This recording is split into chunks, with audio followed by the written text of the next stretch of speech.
Olá, meus amigos do Bezerra de Menezes, muito obrigado pelo convite. Eu quero iniciar reafirmando meu carinho, minha gratidão por essa casa que acolheu meu pai, primeiramente, depois minha mãe, ao longo de muitos anos, de mais de 3 décadas, quase 40 anos de convivência. Então eu tenho um carinho muito especial por essa casa e uma gratidão enorme. E fico muito agradecido pela honra do convite de estar com vocês conversando sobre espiritismo e pandemia, que é uma questão muito delicada, com muitos detalhes, muitas sutilezas que a gente precisa considerar para abordar isso à luz do espiritismo. E eu planejei trabalhar da seguinte forma: primeiramente vou resgatar o pensamento kardeciano a respeito de espiritismo. Em seguida, eu vou buscar compreender melhor esse quadro que a gente está aí se vendo de frente com ele, que é a questão da pandemia, para por último então fazer a inter-relação entre esses dois conceitos e de como a gente pode usar um para compreender o outro e para se situar melhor dentro desse quadro. Vamos começar por resgatar o que Kardec pensava de espiritismo e qual foi a intenção e o projeto dele para esse movimento do qual nós desfrutamos hoje. A gente desfruta hoje de uma construção que foi feita lá atrás, 1854, 1855 até 1869, por um professor francês, lionês, que viveu em Paris e que deu uma grande contribuição para o pensamento humano, propondo que ele traduziu muito bem no Evangelho segundo o Espiritismo por aliança da ciência e da religião. Quando a gente analisa a obra kardeciana, nós vamos lá, sobretudo na primeira edição do Livro dos Espíritos, um livrinho menor, bem menor do que o que nós conhecemos hoje, com 501 questões, onde ele fazia quase que um relato científico do estudo dos fenômenos espíritas, usando essa expressão que ele também usou na época, né? Dos fenômenos espíritas. Então Kardec faz a publicação de um livrinho de 501 perguntas, onde ele faz quase que um relatório científico. Parece que depois ele percebeu que esse caminho muito acadêmico não daria uma boa liga, não teria longevidade, e como ele conheceu também a Hermance Dufault, uma médium prodigiosa que já tinha 2 livros, uma garota de 18 anos que aos 14, 15 anos tinha psicografado 2 livros, um deles atribuído ao espírito do rei Luís de França, né, que nós conhecemos como São Luís na obra kardeciana, o outro atribuído a Joana d'Arc, a grande heroína da França. Então, e é interessante que o rei Luís também é um personagem que era objeto de muito carinho pela sociedade francesa, porque foi um rei muito marcante no seu tempo, pela boa gestão e pela generosidade que marcou a sua passagem pelo reinado da França. Em que pese ter participado também de 2 expedições das cruzadas, o que de alguma maneira coloca algumas questões a respeito da sua passagem do seu reinado, mas que foi marcado por uma ação muito generosa, sobretudo para com os excluídos, para com os pobres, para com as pessoas que eram necessitadas. Parte do rei Luís de França uma série de benefícios para as populações menos favorecidas da sua época. E que isso vai marcar toda uma visão de sociedade que a França vai abrigar então, inclusive na época de Kardec.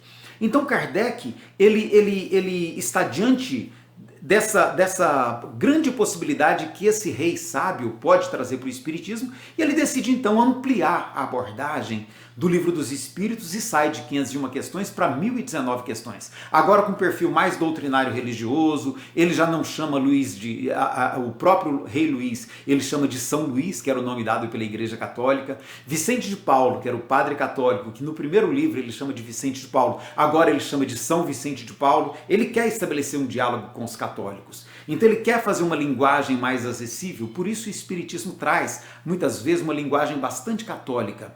Mas o que ele pretende efetivamente é estabelecer isso que ele chama de aliança entre a ciência e a religião. Ele pretende estabelecer um pensamento espiritual, um pensamento, vamos dizer, religioso, que estivesse assentado nas bases da ciência e da filosofia do seu tempo. É assim que nós vamos ver, por exemplo, o Livro dos Médiuns quase como um tratado científico de método de investigação da realidade espiritual. É assim que nós vamos ver no livro Céu e Inferno um verdadeiro estudo de casos extraordinário, onde ele primeiro faz uma análise da filosofia do seu tempo a respeito das questões espirituais e depois faz um relatório científico baseado em estudos de casos, mostrando a situação dos espíritos por ele entrevistados ou de relatos que haviam chegado até ele, a situação desses espíritos no mundo espiritual. Então é muito interessante como Kardec faz um trabalho muito científico e depois ele vai coroar isso em A Gênese, quando ele pega então todo o conhecimento científico do seu tempo para tentar explicar os milagres e as predições constantes do Evangelho de Jesus à luz da ciência. Então é muito interessante essa postura de Kardec, nós precisamos pensar muito nela para que ela sirva de modelo hoje, 2020, quando nós pretendemos fazer qualquer análise à luz do Espiritismo.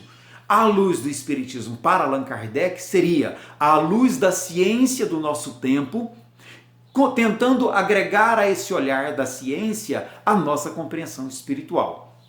Isso para Kardec era explicação espírita, tá? Fundamentada na ciência e na filosofia do seu tempo. Ok, então vamos agora procurar compreender o que é, do ponto de vista da ciência, então, tá? Da ciência, uma pandemia.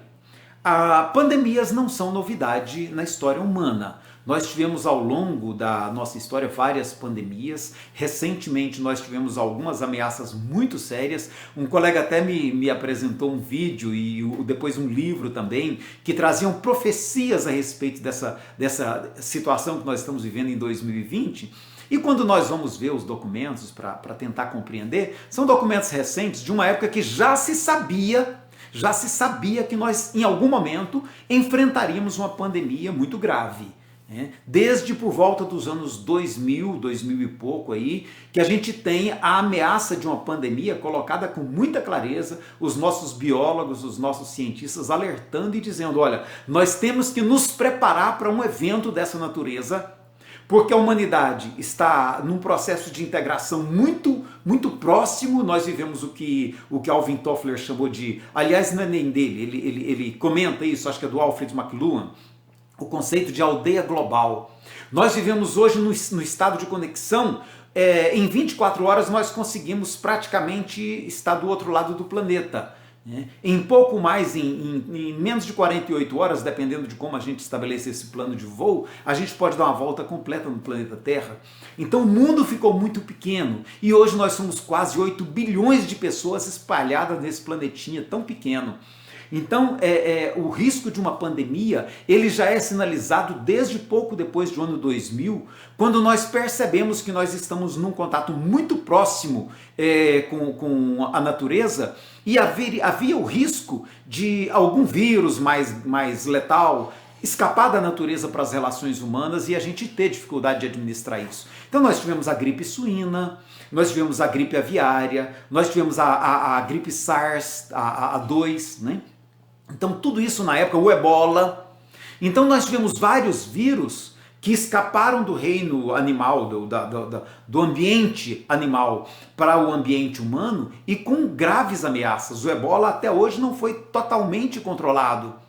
Então nós temos desde pouco depois do ano 2000 um quadro muito claro de que nós poderíamos enfrentar uma situação de pandemia como essa que está aí colocada. Então, do ponto de vista da ciência, não há nenhuma novidade, nós estamos lidando com aquilo que já era previsto. Antes disso, nós tivemos a gripe espanhola em 1918, antes da gripe espanhola nós tivemos a peste negra, que foi muito mais avassaladora do que a gripe espanhola, porque naquela época não existiam nem recursos para lidar com isso, né? Era a peste bubônica, então não havia medicina em condições de lidar com isso, 1/3 da população europeia foi dizimada. Essa pandemia afetou praticamente toda a Europa e aquela beira do Mediterrâneo ali, voltado para a Ásia, Turquia, etc. Então foi uma pandemia também avassaladora. Então isso não é novidade, isso sempre existiu. E o ser humano até então não tinha elementos para lidar muito com isso. Em 1918 também houve uma perda muito grande de vidas no planeta inteiro com a gripe espanhola. E foi muito difícil conter essa gripe espanhola. Na época foram feitos lockdowns, foram feitas todas essas medidas de isolamento que a gente conhece hoje. É de lá que vem essa experiência. E quando essas novas pandemias modernas apareceram, aí aos 15, 10, 5 anos atrás, a gente já tinha know-how, a gente já tinha ciência, a gente já tinha tecnologia para enfrentar isso, a gente já tinha uma Organização Mundial da Saúde em condições de articular ação em nível internacional para garantir um mínimo de trânsito, de acesso a informações para que os diversos países pudessem se situar com segurança. Então, essas pandemias mais recentes já foram melhor trabalhadas, o próprio Ebola, todo mundo se lembra muito bem de como foi feito todo um cuidado de isolamento e como era um vírus de contágio mais difícil. Nós tivemos a AIDS também, né? A AIDS que era sexualmente transmissível e foi também um grande desafio para a medicina do nosso tempo. Mas como ela era sexualmente transmissível, foi possível estabelecer algum controle administrando. Foi quando a gente teve a introdução do uso da camisinha, difundido em larga escala para poder evitar a proliferação do vírus, porque era muito difícil conseguir que as pessoas não tivessem relacionamento sexual, até porque o relacionamento sexual faz parte do relacionamento afetivo. Então era muito difícil pedir isso. Com a camisinha se conseguiu trabalhar isso, isolar, neutralizar a propagação e resumir isso a uma quantidade menor de casos que estão sendo hoje trabalhados com maior facilidade. Então, quando nós vemos essa pandemia especificamente do coronavírus, o que nós podemos tirar de reflexão?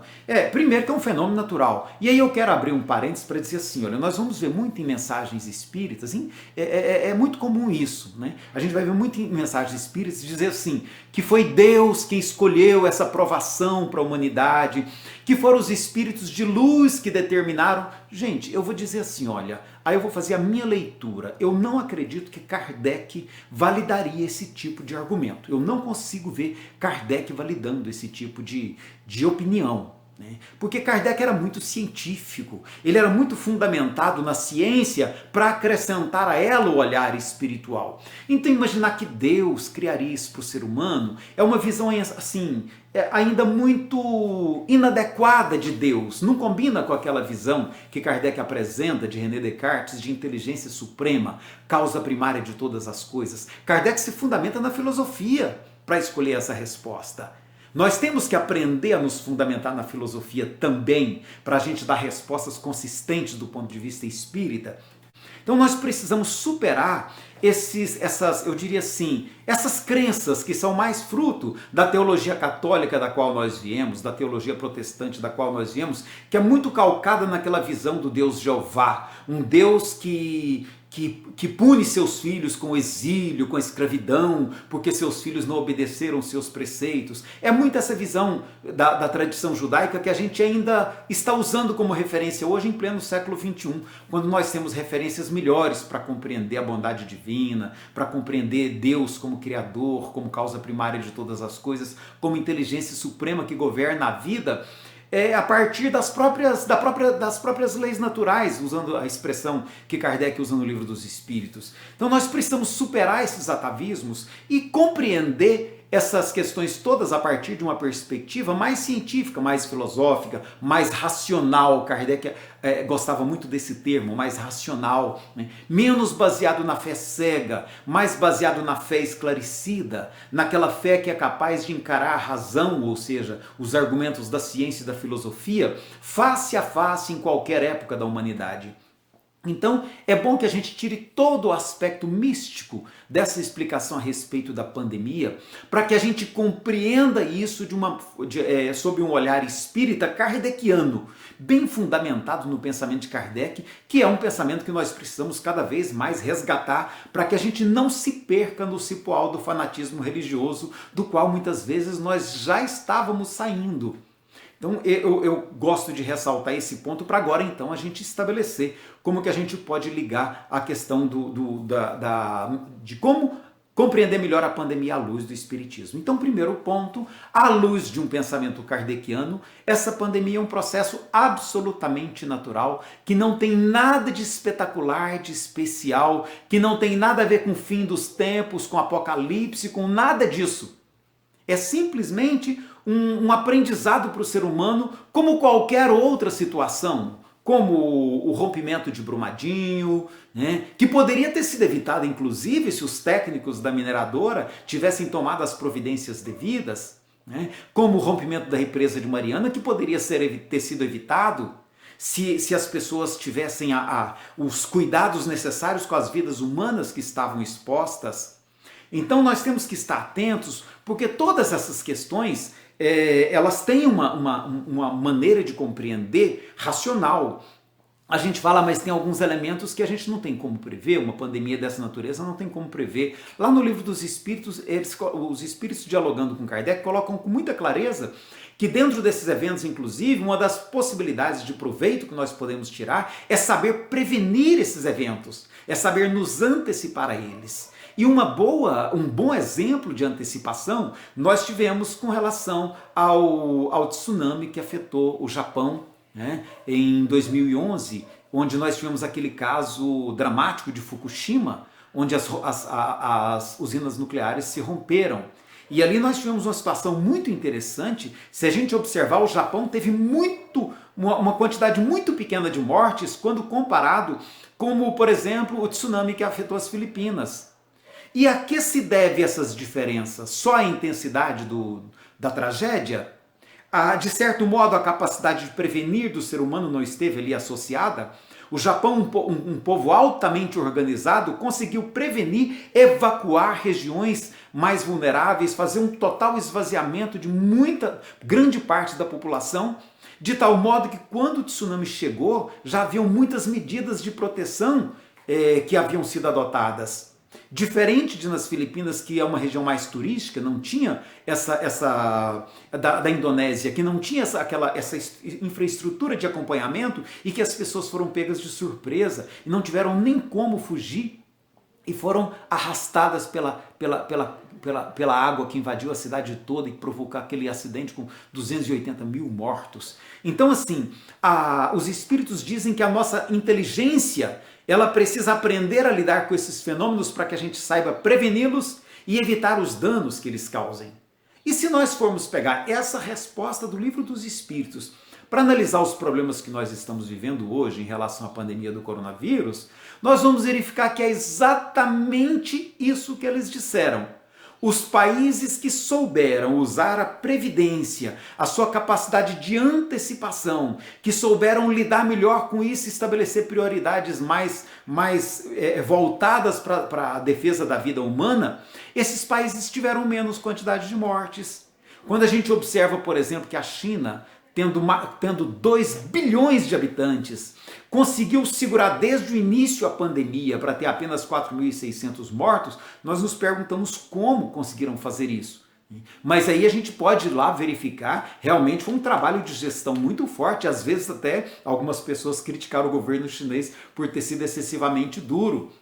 E a gente não sabe como avaliar isso na hora de salvar vidas humanas, o que é dureza, o que é brandura. Porque onde não houve mais cuidado, mais firmeza nas ações, nós temos aí Estados Unidos já passando de 120 mil mortos, nós temos a própria nossa situação brasileira que já ultrapassamos 50 mil mortos, a Itália que é um país tão pequeno, Espanha, o próprio Reino Unido, países tão pequenos e com quantidades pavorosas de mortes, 26 mil mortes. Então, assim, aí nós vemos onde entra a gestão humana. E aí nós vemos a Dinamarca, que pequeno também, mas conseguiu fazer todo um trabalho para que praticamente não tivesse mortes. O Vietnã que até hoje não teve uma única morte, à custa de um grande trabalho de planejamento também.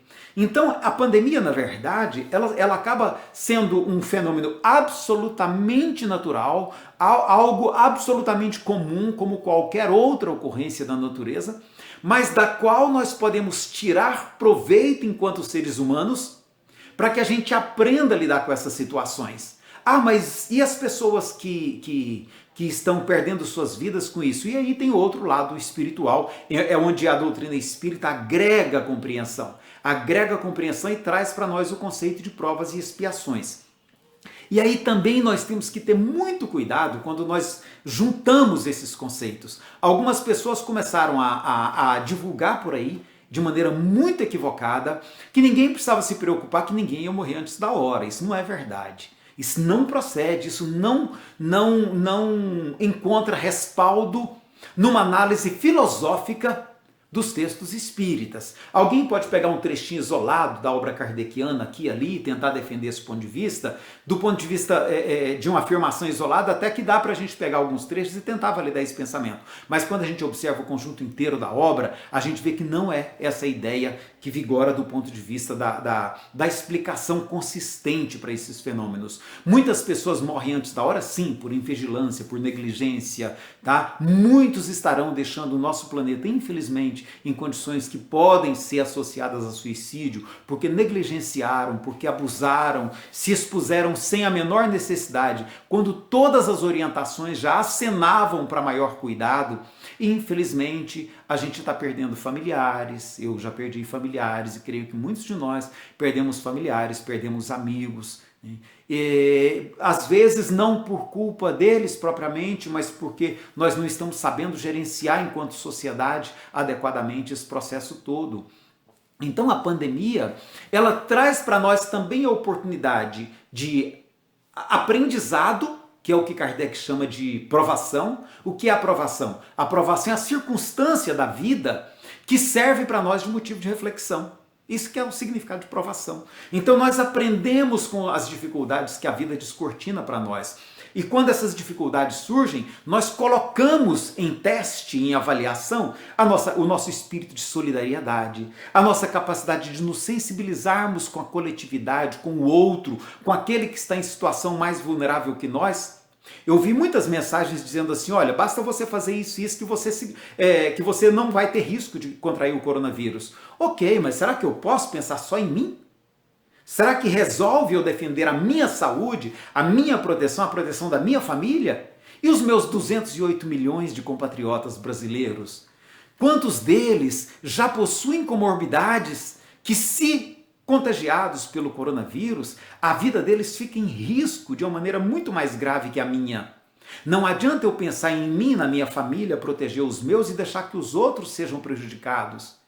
Então até eu brincava com uma pessoa que disse assim, não vou usar máscara não, que eu não tenho medo de contrair o coronavírus. Eu brinquei com ele e falei assim, olha, então tenha medo de espalhar, porque às vezes você contrai, não tem problema nenhum, você tem saúde para isso, mas você leva para o seu avô, para a sua avó, para a sua mãe, para o seu pai, para alguém que é um ente muito querido seu, ou mesmo para um estranho, porque para nós espíritas, o estranho não está em segundo lugar em relação aos nossos familiares. Todos os seres humanos são nossos irmãos diante de Deus, e aí a gente tem que se preocupar sim com todos. A gente se preocupa com a moça que trabalha na minha casa, e eu preciso garantir para ela a condição adequada de se cuidar, para não ficar se expondo nos ônibus que estão superlotados e de repente levar o coronavírus para dentro da sua casa e talvez até trazer para a minha. Então o olhar espírita, ele me nivela em relação a todos os seres humanos, me colocando o desafio da solidariedade para com todos os seres humanos. E aí, enquanto sociedade, nós temos uma grande oportunidade de aprendizado, que é o que Kardec chama então de provação. É uma provação que é coletiva e que oferece para nós a oportunidade de aprender a viver em sociedade. Aí o aspecto da expiação. E é possível que tenha pessoas com isso resgatando algum débito do passado? Sim, claro. E lá no Livro dos Espíritos eles colocam muito claro isso para Kardec. Muitas vezes os espíritos até aproveitam de pessoas que estão vivendo algum processo de consciencial mais grave, que precisam de uma terapia de choque, aproveitam esse momento que está aí colocado, não para inocular neles o vírus, não, mas para, em caso eles venham a contrair essa enfermidade, oferecer todo o apoio, toda a assistência para que aquele processo possa auxiliá-los no fechar aquela gestalt que eles estão precisando, ajudar com as reflexões mais adequadas, com as ponderações mais precisas, para que em vindo a enfrentar esse problema, essa enfermidade seja para eles proveitosa do ponto de vista de corrigir alguma visão equivocada que desenvolveram em algum momento das vidas passadas ou nessa mesma, onde então essa experiência pode ter o caráter de provação, e se vier a acontecer um desencarne, mesmo esse desencarne possa ser aproveitado para sanar algum problema do passado. É essa a lógica da expiação. Não é um castigo divino de fazer o outro sofrer para pagar crime cometido no passado, não. A lógica divina é a lógica do amor, é a lógica do cuidado, é a lógica da providência. Então os espíritos aproveitam essas circunstâncias para auxiliar a pessoa a superar traumas desenvolvidos desenvolvidos no passado, né? A resolver equações mal solucionadas, a trabalhar sentimentos ainda por serem desenvolvidos. Então, tudo isso é aproveitado pelos espíritos sábios, aqueles que estão em melhores condições do que nós, usando tudo isso a nosso favor. Então, nós precisamos, nesse momento, eu diria que, sobretudo, romper com qualquer visão muito mágica, essas visões assim de explicações transcendentais que não são necessárias. A doutrina espírita é a doutrina do bom senso, a doutrina da racionalidade, é a doutrina que alia a nossa espiritualidade, a ciência que o mundo da academia constrói. Kardec diz, a ciência ela tem condições de chegar até um determinado ponto, porque ela tem um limite da materialidade, do qual inclusive ela não pode abrir mão por questões metodológicas, que devem ser muito caras a todos nós, mas aí nós podemos trazer o olhar espírita e enriquecer essa análise com essa perspectiva espiritual, por exemplo, do aproveitamento coletivo que nós possamos ter do ponto de vista da mensagem do amor ao próximo que Jesus fez tanta questão de trazer como marco. E aí, encerrando com Jesus, então, eu diria que o grande desafio que nós temos nessa pandemia é a gente olhar para os 208 milhões de habitantes do Brasil, para os 8 bilhões de habitantes, quase 8 bilhões de habitantes do planeta Terra, perceber em todos eles irmãos nossos que precisam do cuidado coletivo de todos nós e se perguntar assim, olha, à luz do Evangelho, que providências Jesus recomendaria para que a gente pudesse evitar o máximo sofrimento desses nossos irmãos de humanidade.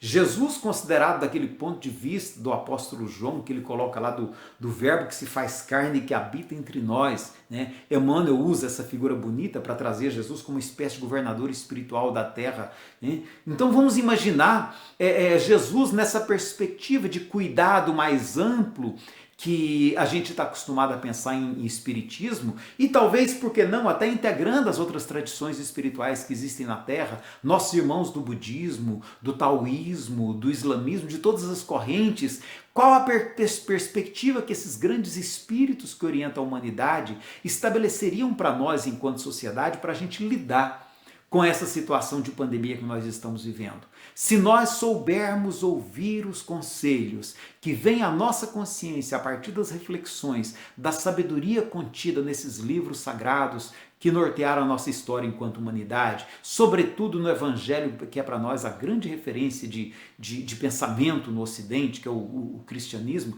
se a gente souber ouvir o que o Evangelho tem a dizer para nós, meus irmãos, nós não teremos dúvida de que caminho a seguir para que esse processo cause o mínimo de dor possível aos seres humanos e para que nós possamos sair dele lá na frente, exitosos, porque teremos minorado o mal e valorizado o bem dessa experiência, que é uma experiência absolutamente natural, faz parte da natureza, mas que nós é que temos que saber lidar com ela para que ela seja proveitosa para todos nós, para o nosso crescimento espiritual.